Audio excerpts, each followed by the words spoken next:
In 1948, the universe felt a bit too messy for some people. The idea of a singular explosive beginning was gaining ground.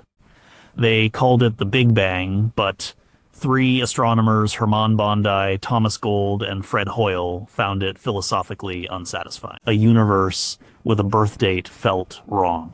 It implied a moment before which there was nothing. So they proposed something cleaner, more elegant. They called it the steady state model. Their universe was eternal, it had always existed and would always exist. Yes, it was expanding. Galaxies were flying away from each other just as observations showed. But the model had a clever trick to avoid the universe thinning out into nothingness. The new matter they proposed was constantly, spontaneously created in the voids of space. Just a few atoms here and there popping into existence from nothing. Over billions of years, this new matter would form new stars and new galaxies. The universe would expand, but its overall density would remain the same.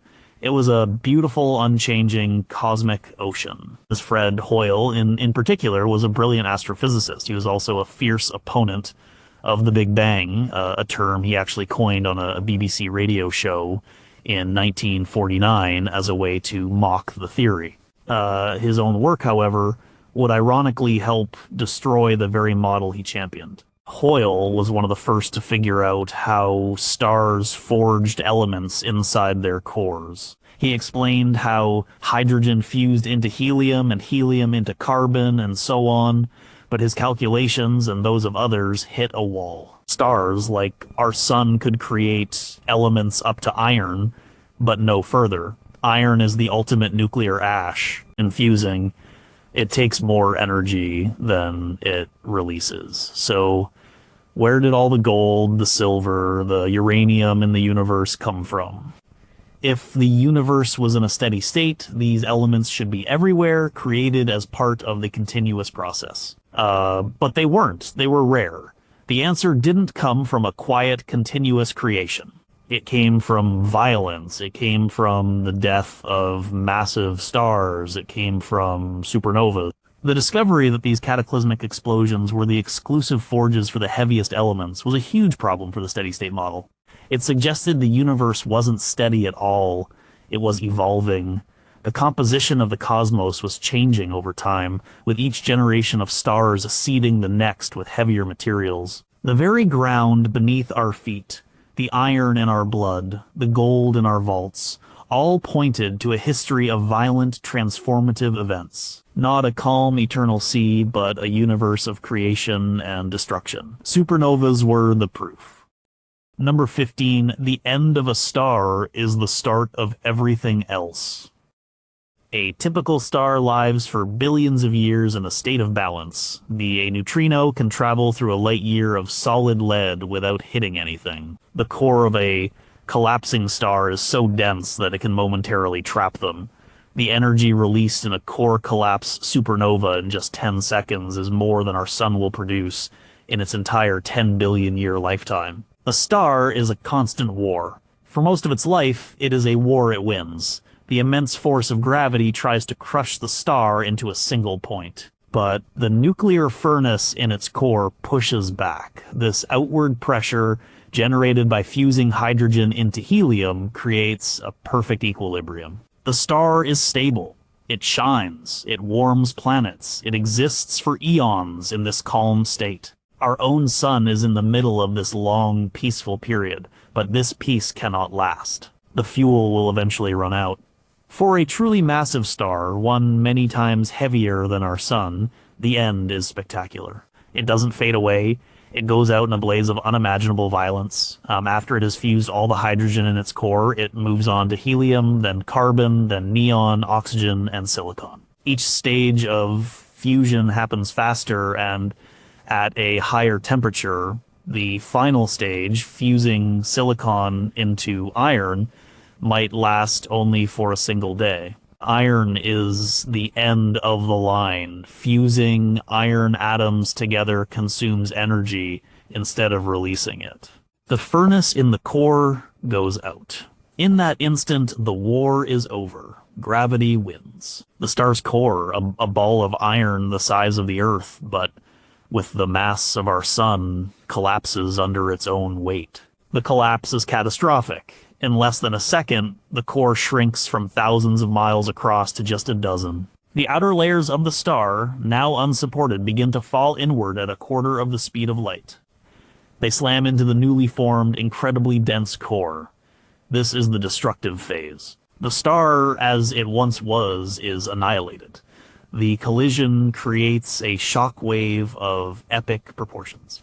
The shock wave rockets back out through the star's falling layers. It rips the star apart. This is the supernova explosion. The star is shredded from the inside out.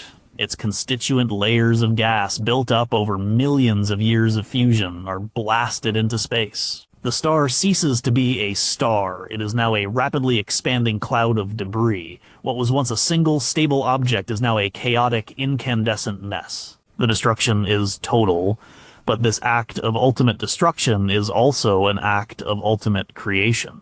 The expanding cloud of gas is not just hydrogen and helium. It contains all the elements the star forged during its lifetime: carbon, oxygen, silicon, iron. More importantly, the explosion itself is so energetic that it creates conditions for forging elements even heavier than iron. Gold, platinum, lead, uranium, these elements can only be born in the fury of a supernova. The star, in its death, seeds the surrounding space with the raw materials needed for the next generation of cosmic construction. This cloud of enriched gas, called a supernova remnant, will travel for thousands of years. It will mix with the existing gas and dust of the interstellar medium. It cools. It slows down. Eventually, gravity will begin to pull this enriched material together into new clouds. These clouds will collapse to form new stars and new planetary systems. A solar system born from this material will have a completely different chemical makeup than one from an earlier generation. It will have rocky planets made of silicon and iron. It will have the building blocks for water, for atmospheres. It might even have the necessary ingredients for life. You know, our own solar system is a product of this cycle. The Earth, with its iron core and rocky mantle, could not exist without a supernova. The oxygen we breathe was forged in the heart of a long dead star. The calcium in our bones was created in that same furnace. The iron in our blood was the final product of that star's life, the very element that triggered its collapse. We are quite literally made of stardust, but not just any stardust. We are made of supernova dust. The destruction of a star, billions of years ago, was the necessary precondition for our own creation. The end of its story was the beginning of ours. Number 14, the universe forges its heaviest tools in the hottest fires. The gold in a wedding ring was not created on Earth. It was not created in our sun. It was born in an explosion so violent it beggars description. If a supernova were to occur 30 light years from Earth, it would likely cause a mass extinction event. The universe produces about one supernova per galaxy per century. For most of a star's life, its job is straightforward. It takes the most abundant element in the universe, hydrogen, and under immense pressure and heat, it fuses hydrogen atoms together to make helium. This process, called stellar nucleosynthesis, releases a tremendous amount of energy. It is this energy that powers the star and keeps it from collapsing. When a massive star runs out of hydrogen in its core, it begins fusing helium into carbon, then carbon into neon, neon into oxygen, oxygen into silicon, and finally silicon into iron. This process is like walking up a staircase of elements. Each step creates a heavier element and releases energy. But iron is the top step. The structure of the iron nucleus is the most stable in the universe. To fuse iron into something heavier, you have to put energy in. You don't get any out. So when a massive star's core becomes a solid ball of iron, its energy-producing life is over. The furnace is off, gravity takes over, the core collapses, and the star explodes. The star itself is destroyed, its internal structure, so carefully layered over millions of years like an onion, is obliterated and scattered across space. This is where the creation begins, in the heart of that destruction. The supernova explosion is not just a physical blast, it's a nuclear one. The conditions inside the exploding star are insane, temperatures reach billions of degrees, the density is immense. For a brief period, a few seconds at most, the environment is flooded with a storm of neutrons. This is where the heaviest elements are born. This process is called the R process, which stands for rapid neutron capture. It works like this: an existing atomic nucleus, like an iron nucleus, is bombarded by this dense sea of neutrons. It absorbs a neutron, then another and another. It happens so fast that the nucleus doesn't have time to decay. It just gets heavier and heavier, bloated with extra neutrons. This creates extremely unstable, heavy isotopes of elements. Once the explosion subsides and the neutron storm passes, these unstable nuclei have a chance to decay. A neutron inside the nucleus transforms into a proton, releasing an electron. This process is called beta decay. When a nucleus undergoes beta decay, it changes its identity. It becomes the next element up on the periodic table. An iron nucleus that has absorbed a bunch of neutrons might decay into cobalt, then nickel, then copper, and so on. This chain of rapid neutron capture followed by slower decay is how the universe builds everything heavier than iron. It is the only way to create elements like silver, tin, gold, mercury, lead, and uranium. The destruction of the star is the very thing that enables this creation.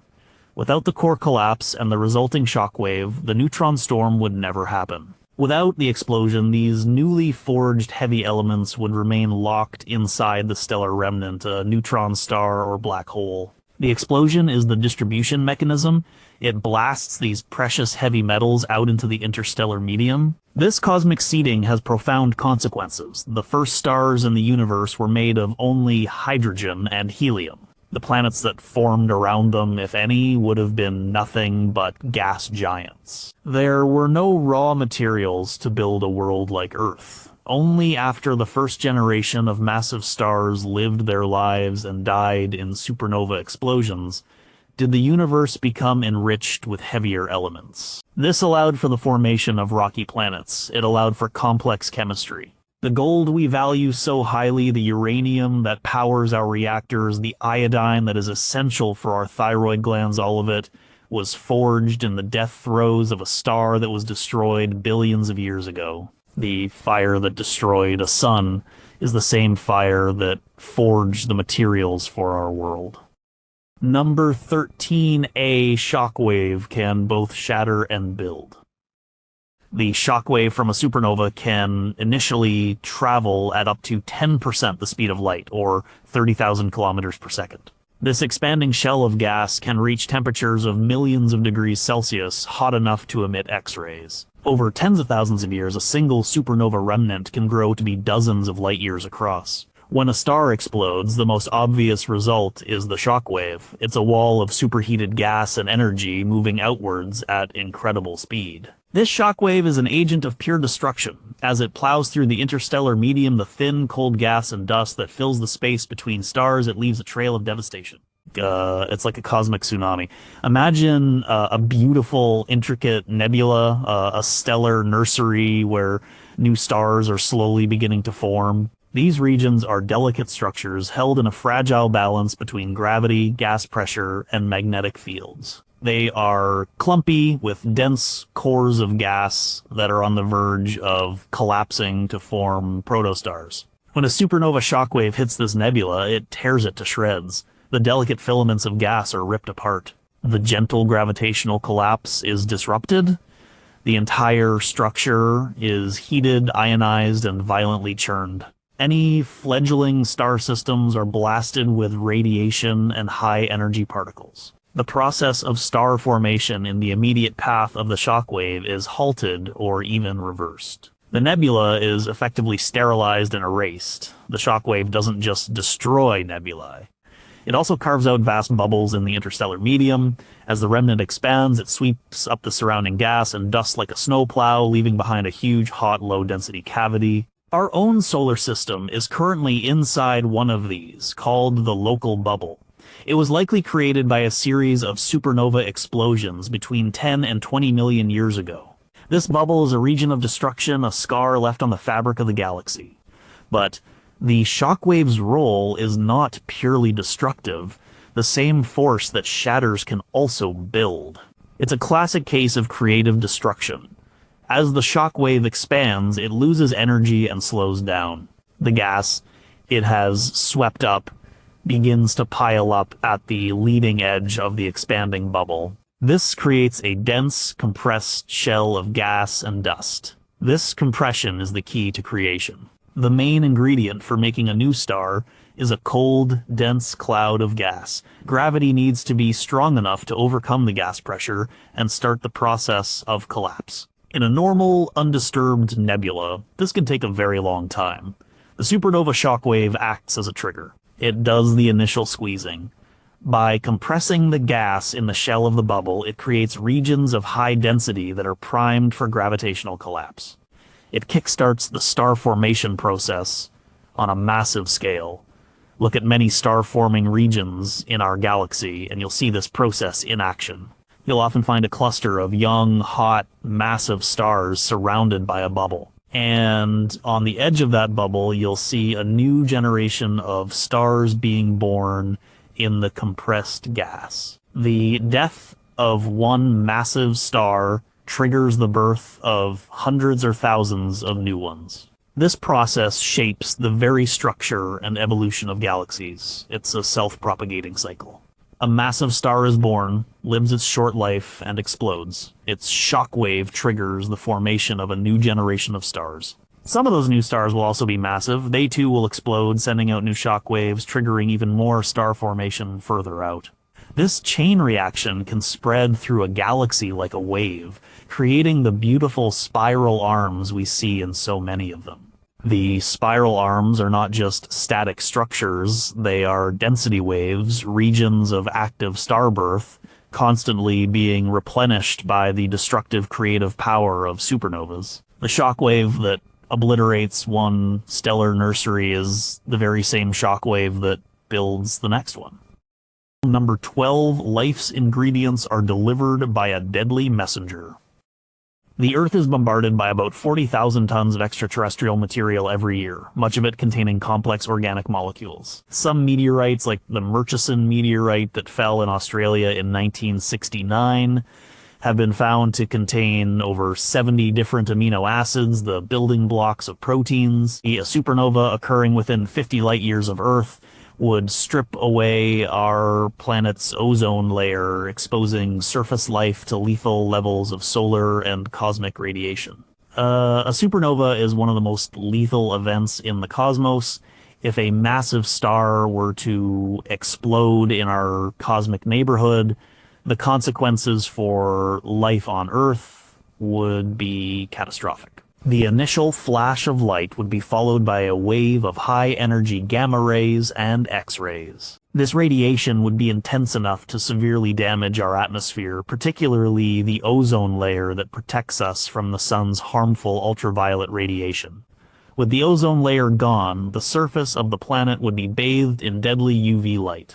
This would cause widespread damage to the DNA of living organisms, leading to cancers, mutations, and a collapse of the food chain, especially in the oceans where plankton are highly sensitive to UV. Months or years later, the physical shock wave and the cloud of high-energy particles or cosmic rays would arrive. This would further disrupt the atmosphere and increase the radiation dose to any surviving life. A nearby supernova would be an extinction-level event. It is a sterilizing force of immense power. The destruction it would bring to a living world is absolute, and yet the same deadly messenger is responsible for delivering the very ingredients that make life possible. The paradox is at the heart of the supernova's dual nature. When the star explodes, it doesn't just create heavy elements like gold and platinum. It also blasts out enormous quantities of the lighter elements essential for biology. Life, as we know it, is based on carbon. It requires oxygen to breathe and to form water. It needs nitrogen for amino acids and DNA. Phosphorus is crucial for energy transfer in cells. Sulfur is found in key proteins. These elements are known by the acronym CHOMPS. Where do they come from? They are all forged in the hearts of massive stars. During their lives, these stars fuse hydrogen and helium into vast amounts of carbon, oxygen, and nitrogen. In the final, frantic stages before collapse, they create silicon, phosphorus, and sulfur. The supernova explosion is the delivery service. It takes these life-giving elements, which were cooked deep inside the star, and scatters them across the galaxy. This enriched material mixes with interstellar clouds of gas and dust. Over millions of years, these clouds coalesce to form new stars and planetary systems. A new solar system, forming from this second-hand material, has a huge advantage. It is born with all the necessary ingredients for life. The planets that form will not be just barren balls of rock and ice made from primordial hydrogen and helium. They will contain carbon, oxygen, nitrogen, and all the other CHOMPS elements. This material gets incorporated into asteroids and comets. In the early chaotic days of our own solar system, Earth was heavily bombarded by these asteroids and comets. This late heavy bombardment was a destructive period, pockmarking the planet with craters. But it was also a creative one. These celestial bodies acted as cosmic delivery trucks, bringing water and organic compounds to the young Earth. The very building blocks of life, amino acids, nucleic acids, sugars, were delivered to our world by the remnants of other long-dead worlds. These organic molecules are thought to form in the cold, dense molecular clouds from which solar systems are born to 7 clouds that were enriched by previous supernovas. So the very event that would wipe us out is the reason we are here. The supernova is both the poison and the antidote. It is a force of sterilization and a source of fertility. The destructive blast clears the board, but the debris it leaves behind contains the seeds for the next round of the game. Life on Earth exists because a star, or perhaps many stars, died violently billions of years ago. The deadly messenger delivered a precious cargo. Number 11, it creates the universe's most extreme objects from a star's ruin.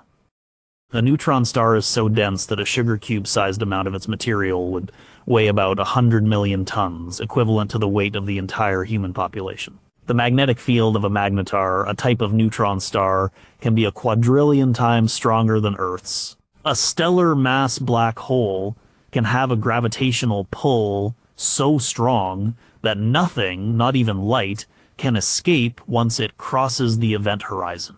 The death of a massive star is the end of that star's existence. The structure, the balance, the very identity of the star is destroyed in the supernova explosion.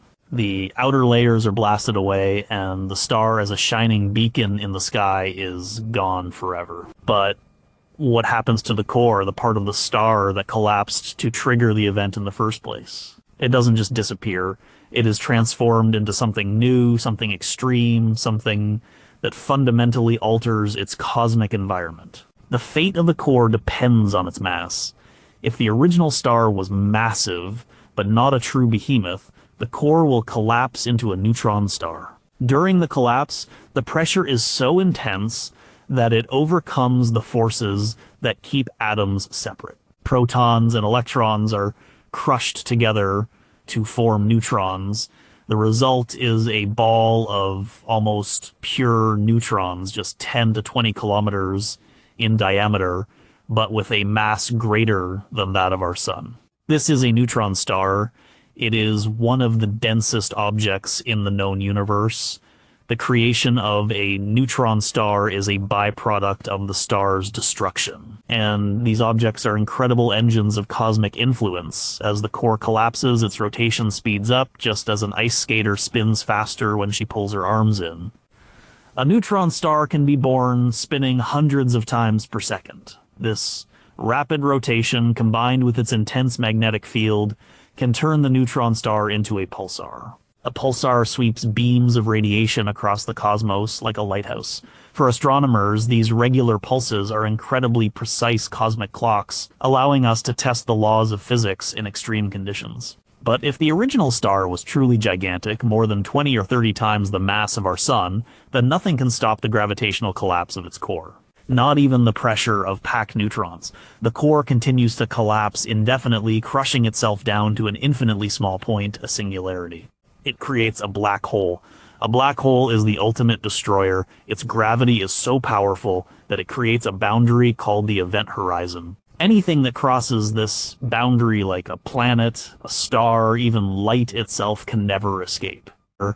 It is a cosmic one-way street. A black hole consumes matter and information, seemingly removing it from the universe forever.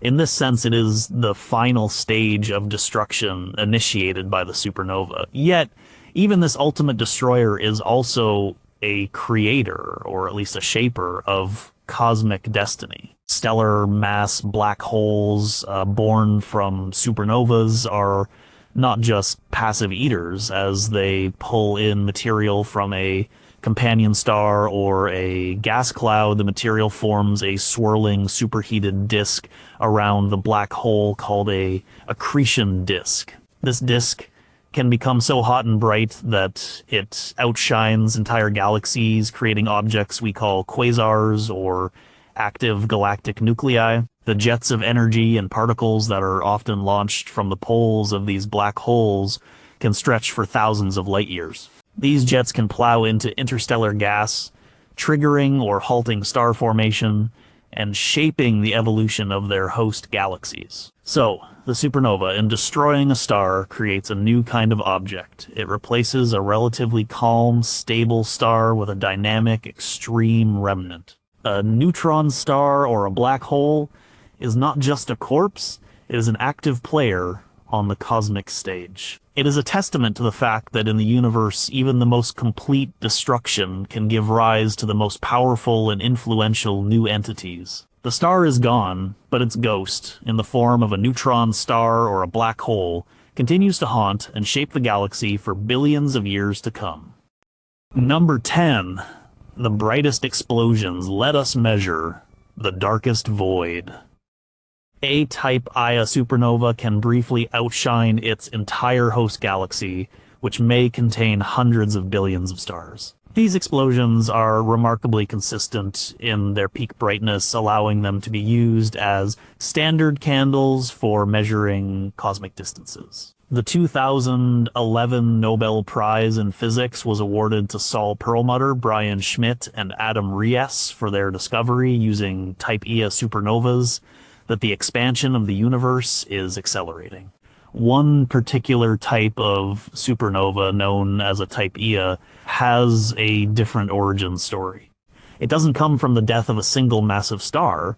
It comes from the destruction of a small, dense star called a white dwarf. A white dwarf is the remnant of a sun-like star. It's a dead star no longer undergoing fusion. It's incredibly dense, a mass similar to the sun packed into a volume the size of the Earth.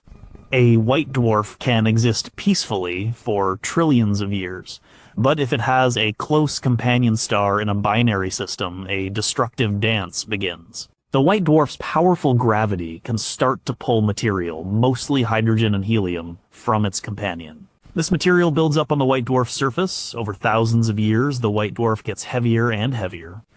There is a strict weight limit for a white dwarf, a point of no return known as the Chandrasekhar limit, which is about 1.44 times the mass of our sun.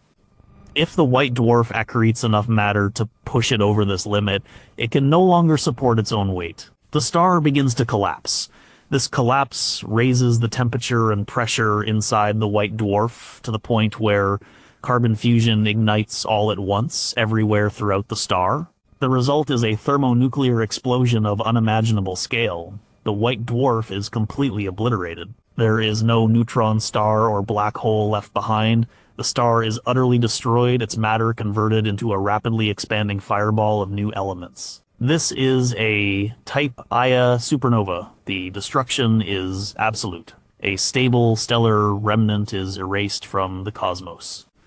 But this act of destruction has given humanity one of its most powerful creative tools, a way to measure the universe. Because all type Ia supernovas are triggered by the same mechanism, a white dwarf crossing the Chandrasekhar limit, they all explode with almost exactly the same amount of energy. This means they all reach roughly the same peak brightness. They are like cosmic light bulbs of a known wattage. If you see a 100-watt light bulb, you know how bright it really is. By measuring how dim it appears from a distance, you can calculate how far away it is. Astronomers call these objects standard candles. Type Ia supernovas are incredibly bright standard candles, visible across billions of light years. In the late 1990s, two independent teams of astronomers set out to use these distant explosions to measure the expansion rate of the universe. They expected to find that the expansion was slowing down due to the gravitational pull of all the matter in the cosmos. They found the exact opposite. By analyzing the light from dozens of distant type Ia supernovas, they discovered that the explosions were dimmer and therefore farther away than they should have been. The only way to explain this was if the expansion of the universe was not slowing down but speeding up. The universe was accelerating. This was a revolutionary discovery. It meant that the cosmos is filled with a mysterious repulsive force that is pushing everything apart. We call this force dark energy. We still don't know what it is, but we know it makes up about 70% of the energy density of the universe. The discovery of dark energy, which has completely reshaped our understanding of the cosmos and its ultimate fate, was made possible by studying the light from these destroyed stars. The obliteration of a white dwarf became a beacon, illuminating the darkest and most profound secret of the universe. The creation of knowledge came directly from an act of cosmic destruction. Number 9. Cosmic rays are both a danger and a driver of change. The energy of a single high-energy cosmic ray particle can be equivalent to that of a baseball thrown at 100 kilometers per hour. Earth's atmosphere and magnetic field protect us from the vast majority of these particles. On the surface of Mars, which has a thin atmosphere and no global magnetic field, an astronaut would receive a radiation dose hundreds of times higher than on Earth. Supernova shockwaves do more than just compress gas. They are also the galaxy's primary particle accelerators. The expanding shock front is a chaotic region of tangled magnetic fields and superheated plasma. As charged particles like protons and atomic nuclei get caught in this turmoil, they are bounced back and forth across the shock front. Each time they cross the shock, they gain a tremendous amount of energy. This process, known as Fermi acceleration, can accelerate particles to nearly the speed of light. These are cosmic rays. A supernova remnant acts like a giant cannon, firing these high-energy particles in all directions across the galaxy. These cosmic rays are a form of destructive radiation. When they strike living cells, they can shatter DNA molecules, causing mutations, cancer, or cell death. A constant barrage of cosmic rays is a major hazard for space travel and a potential threat to life on unprotected planets. If a nearby supernova were to explode, the flood of cosmic rays would be one of the primary mechanisms of extinction. They are a force of destruction at the microscopic level. Cosmic rays also contribute to the slow erosion of planetary atmospheres. Over billions of years, these energetic particles can knock atmospheric molecules out into space, a process called atmospheric stripping. This could be particularly damaging for planets around smaller, dimmer stars where the habitable zone is much closer, exposing planets to more stellar and cosmic radiation.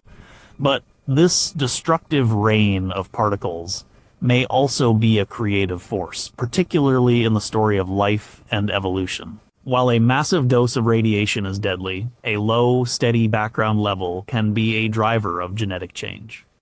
By causing mutations in DNA, cosmic rays increase genetic diversity. Most of these mutations are harmful or neutral, but every so often a mutation might arise that provides a beneficial trait and evolutionary advantage. This new trait can then be selected for, pushing a species in a new direction. It's possible that the cosmic ray background, powered by distant supernovas, has played a role in the long, slow process of evolution on Earth, providing a steady trickle of random changes for natural selection to work with. Cosmic rays also play a crucial role in the chemistry of the cosmos. When a high-energy cosmic ray strikes a molecule in a cold, dark, interstellar cloud, it can break the molecule apart or ionize it. This process creates highly reactive ions and free radicals that can then drive complex chemical reactions that would not otherwise occur in such cold environments. This cosmic ray-driven chemistry is thought to be responsible for the formation of many of the complex organic molecules found in nebulae and meteorites, including some of the building blocks of life. So the same particles that can destroy life by shredding DNA can also help create the complex molecules from which life is built. The same radiation that poses a threat to astronauts may have spurred the evolution of life on our own planet. The supernova, through its cosmic ray progeny, acts as both a galactic destroyer and a subtle, persistent creator of chemical and biological novelty. It is a source of both peril and potential.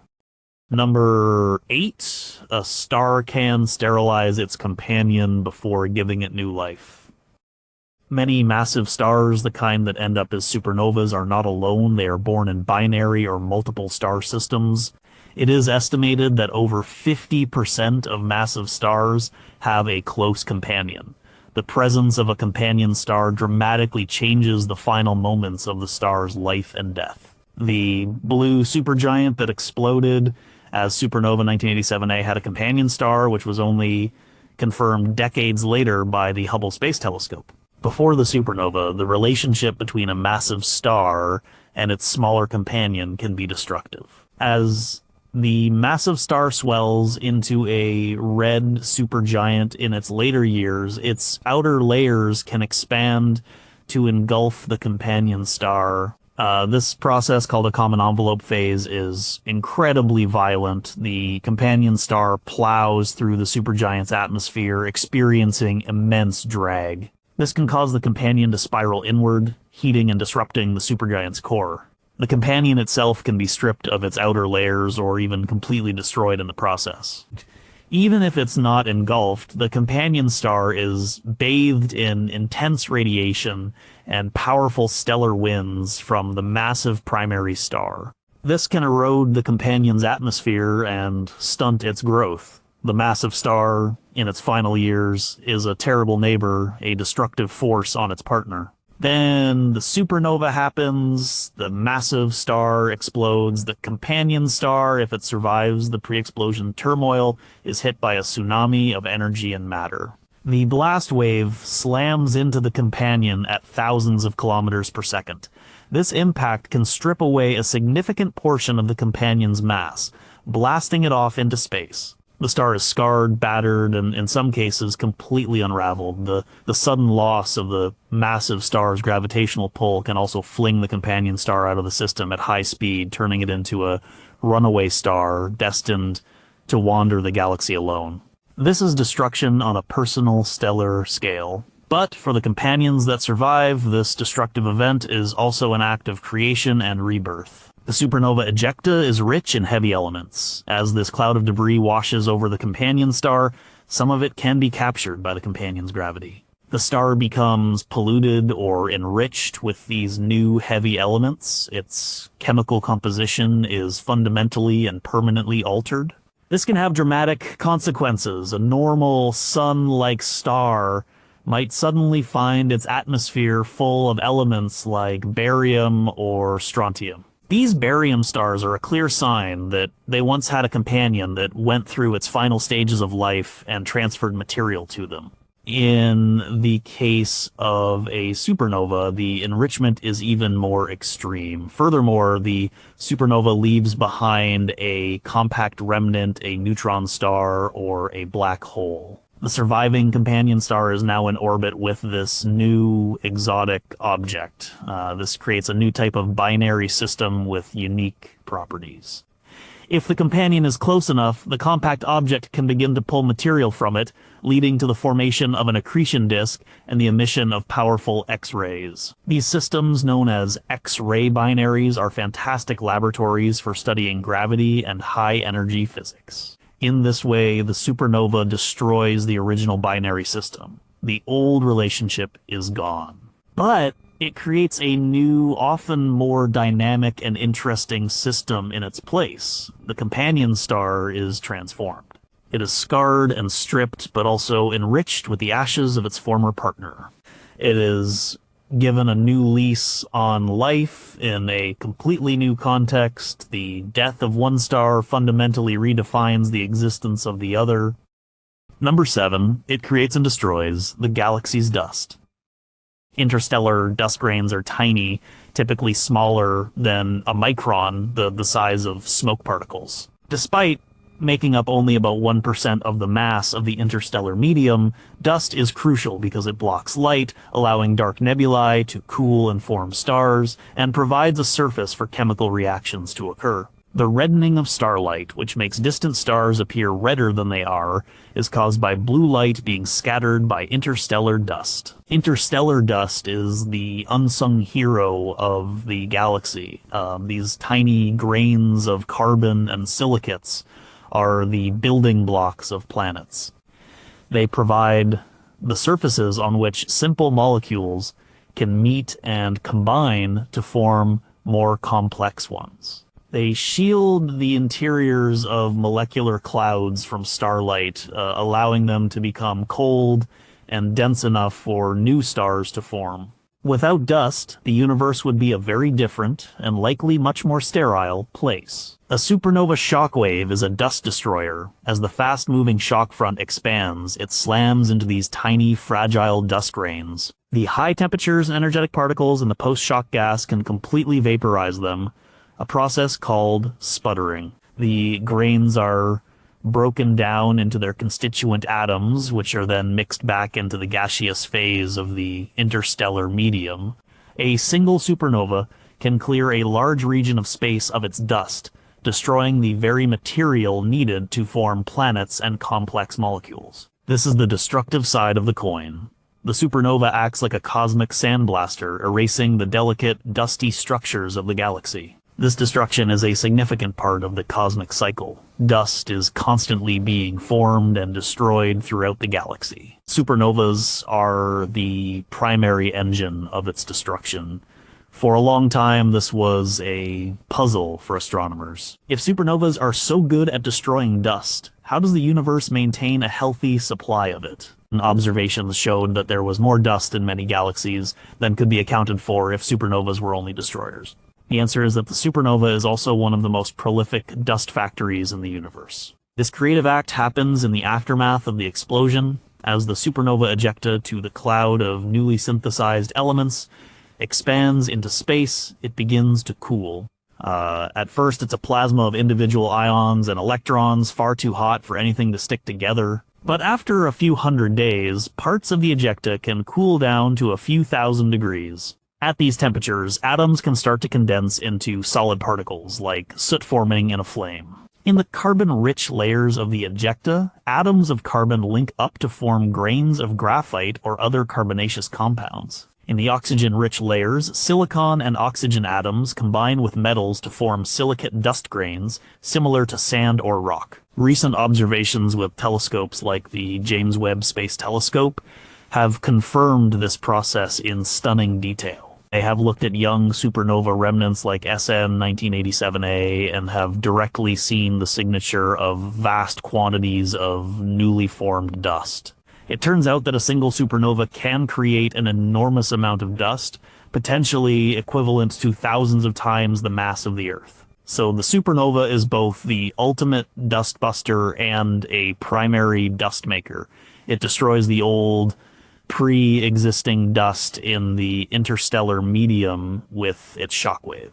But in its own cooling embers, it forges brand new dust from the elements it created in its core and in the explosion itself.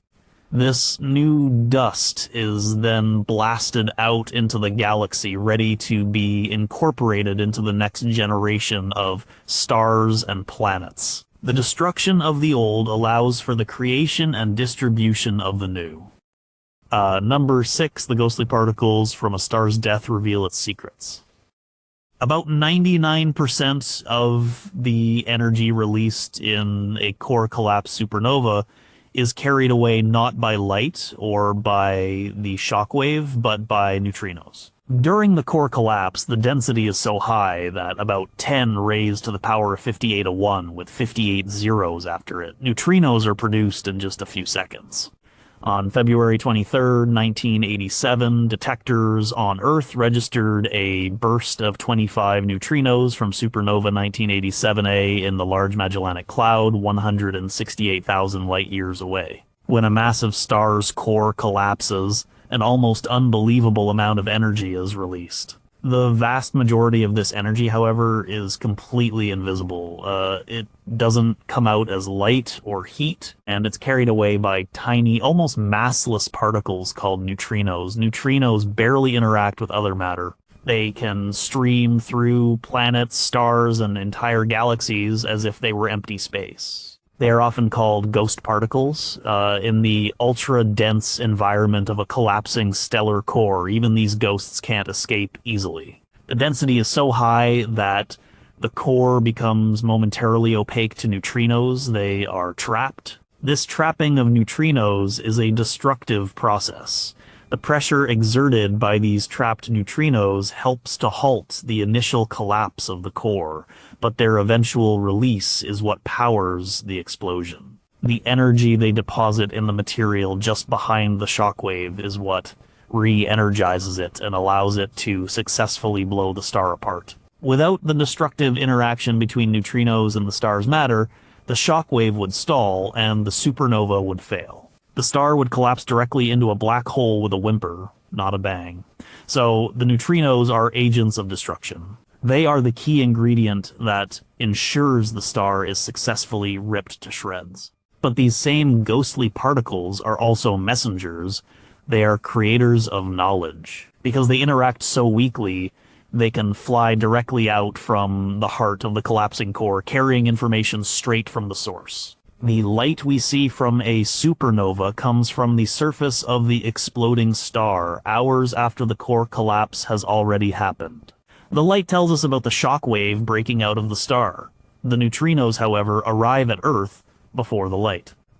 They tell us what happened in the core at the exact moment of collapse. The detection of neutrinos from supernova 1987A was a landmark event in science. It was the first and so far only time we have detected neutrinos from a supernova outside our own galaxy. The 25 neutrinos detected were few, but they were a treasure trove of information. The fact that they arrived a few hours before the light from the supernova confirmed our theoretical models of core collapse. The duration of the neutrino burst, about 12 seconds, told us about the timescale over which the new neutron star was forming and cooling. The energy of the neutrinos gave us a direct measurement of the temperature at the heart of the explosion, billions of degrees. Studying these neutrinos allows us to peer into an environment that is otherwise completely inaccessible. We can't see the core of a star with a telescope. It's hidden under opaque layers of gas, but neutrinos stream right through. They are our only direct window into the physics of a supernova engine. So, the particles that are instrumental in destroying the star are also the very particles that create our understanding of that destruction. They are the ghosts of the dying star carrying its last will and testament across the cosmos. The destructive power of the neutrino is what makes the supernova possible, and the information it carries is what makes our knowledge of it possible. Number 5. It can trigger mass extinctions and pave the way for new life.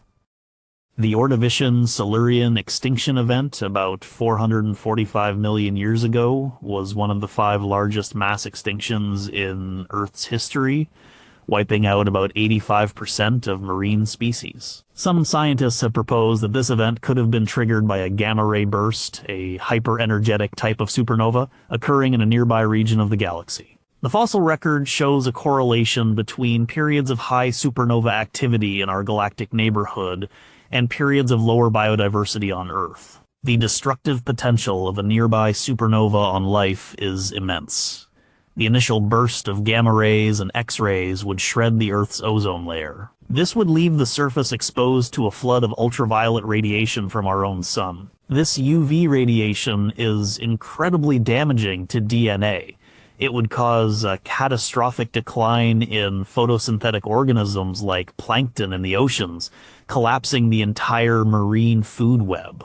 On land, plants would wither, and animals would suffer from radiation burns and cancers. This initial phase of destruction would be followed by others. The cosmic rays arriving later would increase mutation rates and add to the radiation stress. The supernova shockwave interacting with our solar system could disrupt the Oort cloud, sending a shower of comets toward the inner planets and leading to a prolonged period of devastating impacts. A nearby supernova would be a planetary-scale sterilizer, a true mass extinction event. It represents the ultimate external threat to the continuity of life on a planet. This destructive power, however, could also be a paradoxical creative force in the grand scheme of evolution. Mass extinctions, as devastating as they are also moments of profound opportunity. When dominant species are wiped out, it opens up ecological niches, it clears the board, allowing for new forms of life to emerge and diversify.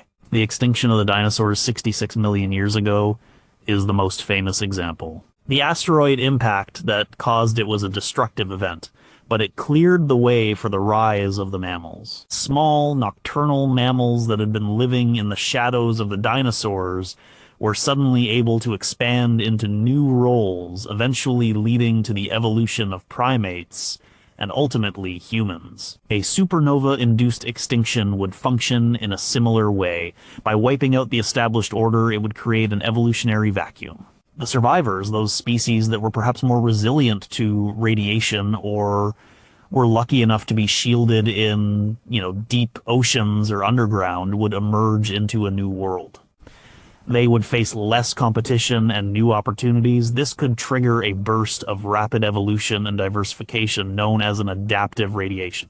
The destruction of the old biosphere would be the direct cause of the creation of a new one, with different dominant players and a different ecological structure. This is a brutal form of cosmic gardening. The supernova is the fire that clears the overgrown forest.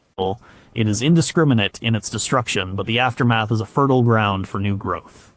It's possible that the history of life on Earth has been punctuated by these cosmic events, which have periodically reset the evolutionary clock. The very existence of complex, intelligent life on Earth may depend on a just right level of cosmic catastrophe, not so frequent as to prevent life from ever taking hold, but occasional enough to spur innovation and prevent evolutionary stagnation. The destroyer of worlds may also be the ultimate creator of biological opportunity. Number 4, it carves voids that shape the galaxy's structure. The local bubble, the low-density cavity in which our solar system resides, is about 300 light-years across. It is not empty, but is filled with a very hot, tenuous gas, about 1,000,000 degrees Celsius. The formation of this bubble was likely initiated by a cluster of about 15 to 20 supernovas that exploded between 10 and 20 million years ago. When a massive star explodes, its expanding remnant acts like a cosmic bulldozer. It pushes the surrounding interstellar gas and dust outwards, creating a bubble. When you have a cluster of massive stars born at roughly the same time, this process is magnified. One star explodes, carving out a bubble, then another explodes, its energy reinforcing and expanding the same bubble. Over millions of years, a series of supernovas can work together to create a vast, empty structure known as a superbubble. These superbubbles can grow to be enormous, sometimes over 1,000 light-years in diameter. They are regions of destruction. The gas and dust that once filled that volume of space have been swept away. The environment inside a superbubble is hostile to star formation. It's too hot and the density is too low. The creation of these voids fundamentally alters the landscape of the galaxy. They are like giant holes punched in the fabric of the interstellar medium. The Milky Way's disk is not a uniform sea of gas. It's more like a Swiss cheese filled with these bubbles and superbubbles created by countless supernova explosions over billions of years. This large-scale structure is a direct result of the destructive power of supernovas. But these voids and their dense shells are also powerful agents of creation and galactic evolution. As a superbubble expands, its shell can become so large that it breaks through the relatively thin disk of the galaxy. When this happens, the hot gas inside the bubble is no longer contained. It vents out into the galactic halo, the sparse region of space above and below the galactic disk. This creates a structure called a galactic chimney. These chimneys are incredibly important. They are a way for the galaxy to circulate its materials. The heavy elements forged in the supernova explosions are not just spread locally within the disk. They are blasted up into the halo through these chimneys. This enriches the halo with metals. Over millions of years, this gas can cool and rain back down onto the disk in a different location, a process known as the galactic fountain. This circulation system seeds the entire galaxy with the products of stellar evolution. The destructive breakout of the superbubble creates a conduit for galactic-scale enrichment. Furthermore, the shells of these superbubbles are massive structures. As they sweep through the galaxy, they can collide with other molecular clouds or even with the shells of other superbubbles. These collisions can trigger massive bursts of star formation. Some of the largest and most spectacular star-forming regions in our galaxy and others are found where superbubble shells are interacting. So the act of destroying a local region of the interstellar medium by creating a bubble has creative consequences on a much larger scale. It creates the very structures of the shells and chimneys that regulate the flow of matter and energy throughout the entire galaxy. And it dictates where and when the next generation of stars will be born. The destructive carving of voids is what sculpts the living, breathing, evolving ecosystem of the galaxy. Number 3, it generates and destroys the galaxy's magnetic fields.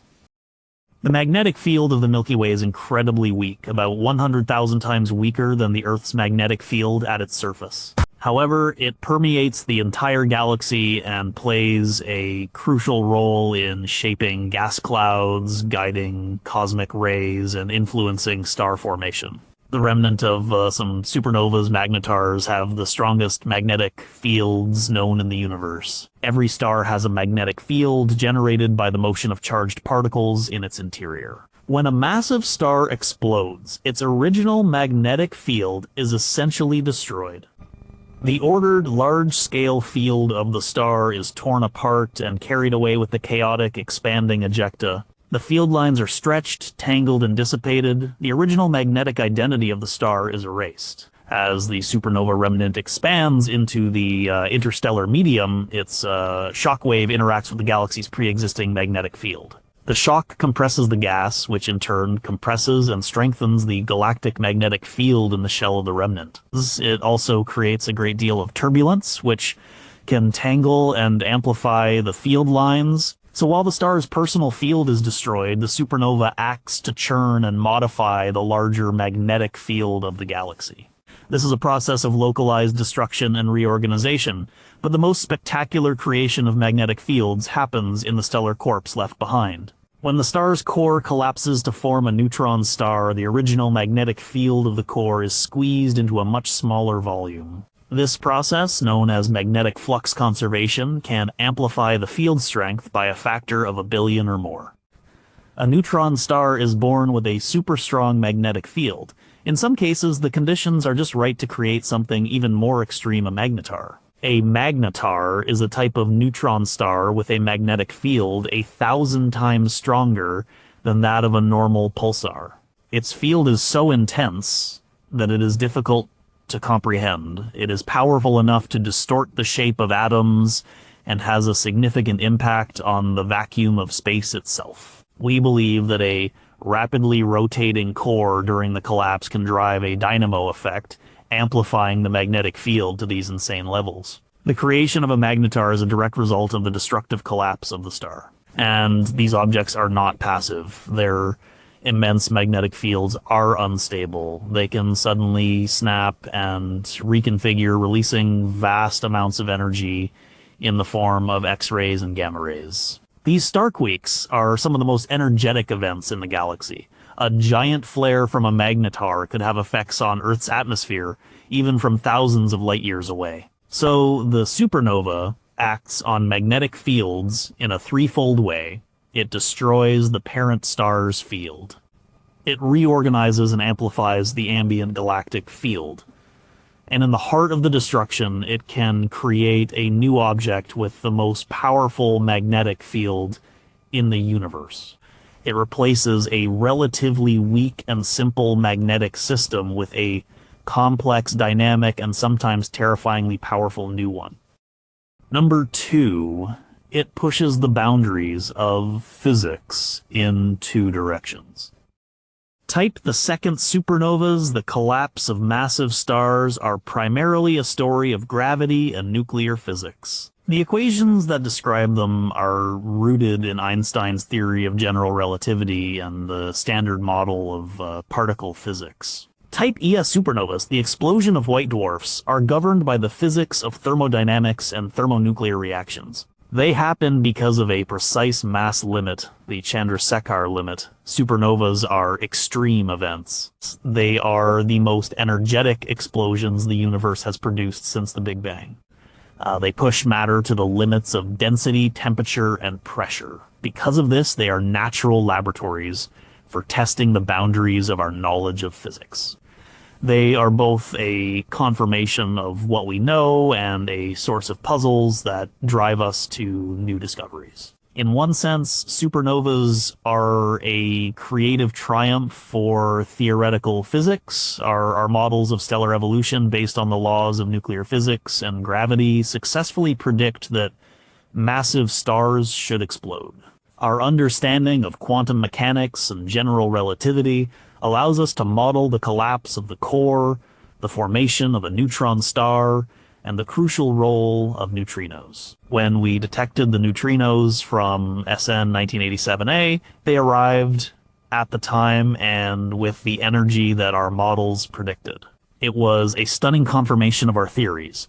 The destruction of a star 168,000 light years away created a powerful piece of evidence for the validity of our physics. Similarly, the consistent brightness of Type Ia supernovas is a direct consequence of the Chandrasekhar limit, a number derived from combining quantum mechanics and special relativity. The fact that they work so well as standard candles is a testament to the power of these theories. The destruction of these white dwarfs provides a pillar upon which our cosmological model is built. However, supernovas also present us with profound mysteries, highlighting the destruction of our certainty and forcing us to create new ideas. For decades, computer simulations of core collapse supernovas failed. The shockwave would stall and the star wouldn't explode.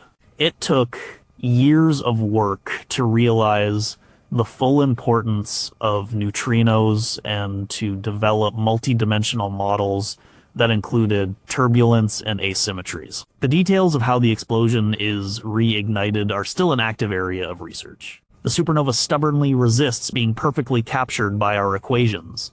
The most significant creation of a new physical mystery came from the study of Type Ia supernovas. Their use as standard candles led to the discovery of the accelerating universe. This discovery shattered the existing cosmological model. It meant that our understanding of the energy content of the universe was completely wrong. It forced us to invent the concept of dark energy, a substance that we know almost nothing about, but which makes up the majority of the cosmos. The observation of destroyed stars destroyed our simple picture of the universe and created the biggest puzzle in modern physics. So, the supernova is a duality for physics itself. It is a place where our best theories work beautifully, creating confidence in our understanding. And it is also a place where our theories break down, destroying our confidence and, forcing us to be creative, to look for new physics beyond our current understanding.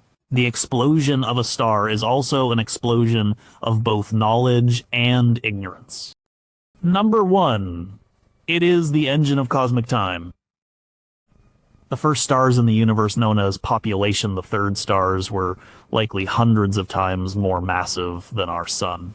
They were made of pure hydrogen and helium. They lived for only a few million years before exploding as supernovas. The elements produced in the Big Bang were hydrogen about 75%, helium about 25%, and trace amounts of lithium. Every other element on the periodic table was created inside stars and spread by supernovas. Imagine the universe shortly after the Big Bang. It's a simple, almost boring place. It's filled with a uniform, expanding gas of hydrogen and helium. There are no galaxies, no stars, no planets, no life. There is no chemistry to speak of. It is a universe of unrealized potential.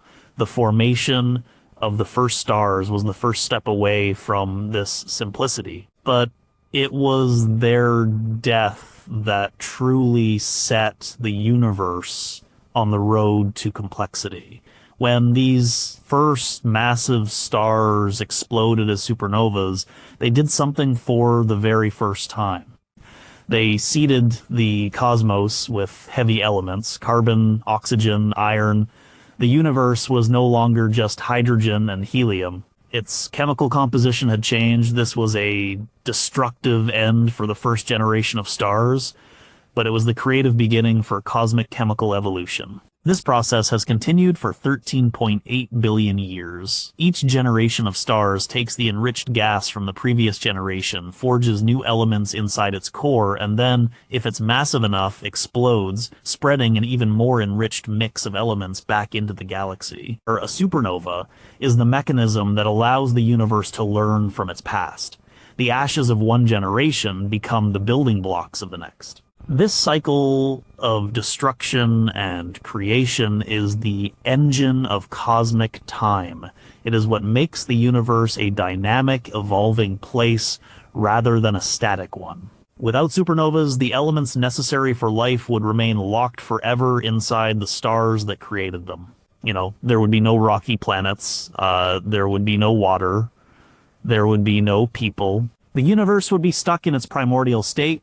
Every supernova explosion is an act of erasure. A star that was a stable, shining object for millions of years is gone, but it is also an act of becoming. The universe after the explosion is different from the universe before it. It is richer. It is more complex. It has more possibilities. This is the ultimate duality of the supernova. It is the bridge between the simple and the complex, between the stellar and the planetary, between chemistry and biology. The destruction of a single star is not an isolated event.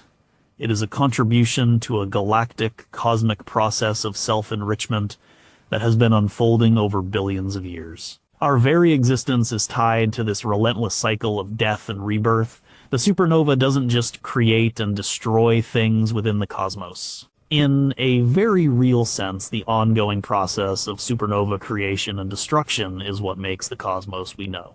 It is the ticking clock of the universe, with each explosion marking the end of one era and the beginning of the next.